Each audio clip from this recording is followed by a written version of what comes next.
بسم الله الحمد لله والصلاة والسلام على أشرف الأنبياء والمرسلين نبينا محمد وعلى آله وصحبه وسلم أما بعد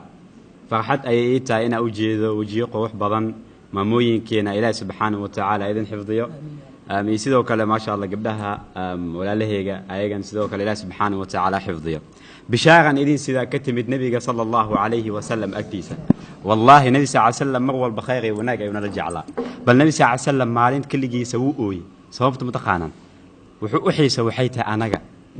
dad imaan doona nabi sallallahu alayhi wasallam kadib uusan arkeenin anaga ayuu noo xiisay wuu ooyay dad ayaa imaan doona buu yiri aamini doona igana jecel wax walba maalkooda caruurtooda wax walba iga jecel ayaa imaan doona anaga ayuu noo xiis nabiga sallallahu alayhi wasallam mar walba khayrka iyo wanaaga iyo wadada wanaagsan iyo jannada ayuu nala jeclaa uu noo bishaareynaya qaasatan gabdhaha ayuu u bishaareynaya maanta nabiga sallallahu alayhi wasallam muusan iloobin in uu u bishaareeyo xitaa qof walba wuxuu leeyahay nabiga يعني حديث كان وحديث عجيب ما ربنا أنجا إن سديد الباب جنة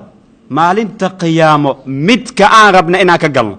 جنة لقلا معه سديد الباب ما شربتك جلسة نبي صلى الله عليه وسلم يا سيدان له نبي كان هذا الوضع كهاد لي وحي أي أحد وحولي هاي هدي قبضوا أفر مت أي سميسو وحن أبلان قاضي يا وحيتهاي إن سديد الباب جنة أردن فردوس كسو بلاب كل جنة سو أيسن أرق إل دق أيسن كم مقل قلبي أيسن كدعن جنة يعني ونبي صلى الله عليه وسلم وإنه بلان قاضي أفرتا من الديار يا أنا سما إنا سمينو نبي وحولي صلى الله عليه وسلم أنسفع دقيسن أن قران أنسي قاسينو حتى قفك لا تنسي قاسينو كو عمل فلو أجر أيها كل هذا ما شاء الله نبي وحولي هاي هدي قبضو أي تكتو شنتيدا صلاة كو صوبت محيتاي صلاة وحريرك أدحيا أذيك أي إله سبحانه وتعالى إذن دحيا مغول بحريرك أسقفك هدوها جاجيو noloshiisana way hagaag samaan hagaag ay noqonaysaa maalinta qiyaamana waxa ugu horeeya qofka la xisaabin doona waxay tahay waa salaada haday sanaadu ay wanaagsanaato waxa kale oo dhan way wanaagsanaanaysaa nabiga sallallahu alayhi wasallam asigoo nolosha ka sii tagaya saxaabada ayuu sidan u fiirinaya wuxuu leeyahay hadayacina salaada as-salaah umadiisa ayuu u dardaarmaya wuxuu leeyahay salaada hadayacina ayuu leeyahay waa dardaaranka nabigeena sallallahu alayhi wasallam nabiga murug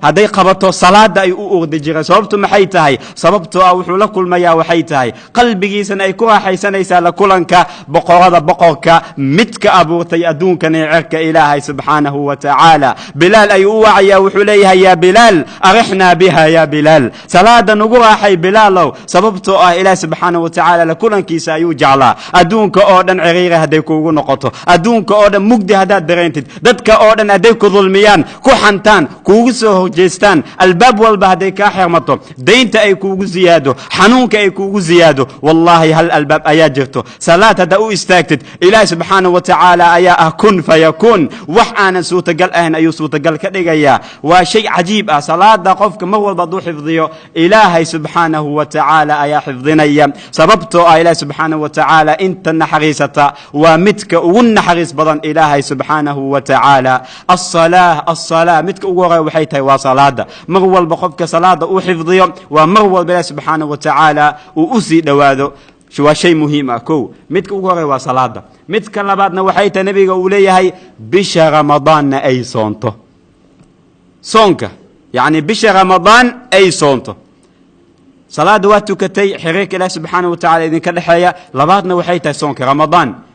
inuu qofka soomo sababtu maxay tahay ramadaanka sababta waajib loogu dhig maxay tahay sababtoo si ilaahay wuxuu leeyahay la'allakum tattaquun si aad ilaahay subhanahu wa ta'ala ugu cabsataan alla ka cabsisaad u xaqiijisaan qofa waxa laga yaabaa inuu leeyahay ani gaaji oona ay haay alla ka cabsi ka hadlaysa maxay tahay sababtoo qofka maanta dhan wuu soomaya yani ramadaanka waa amalka kaliya qofka وفيرين كرو إن يعني إله سبحانه وتعالى وكعبسنا كليجيس ووجيده عنتي عبتان ووجيده كليجيس أيونقنا يا معبيه صوبته أو حوجيا وحيت إنه وجيده إله سبحانه وتعالى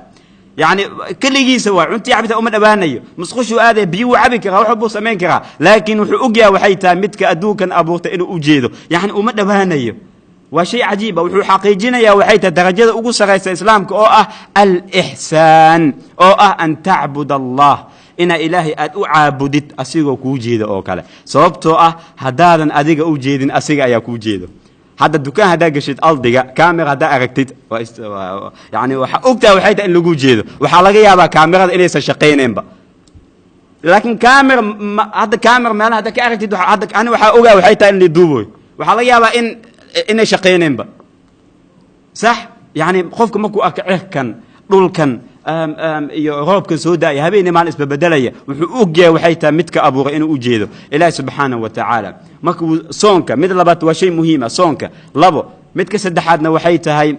in qofka uu xifdiyo farjigiisa in xumaanta iyo zinada iyo waxa oo dhan uusan u dhawaanin sababtoo ah naarta dadka badana laba mid ku galaan waa carabkooda iyo farjigooda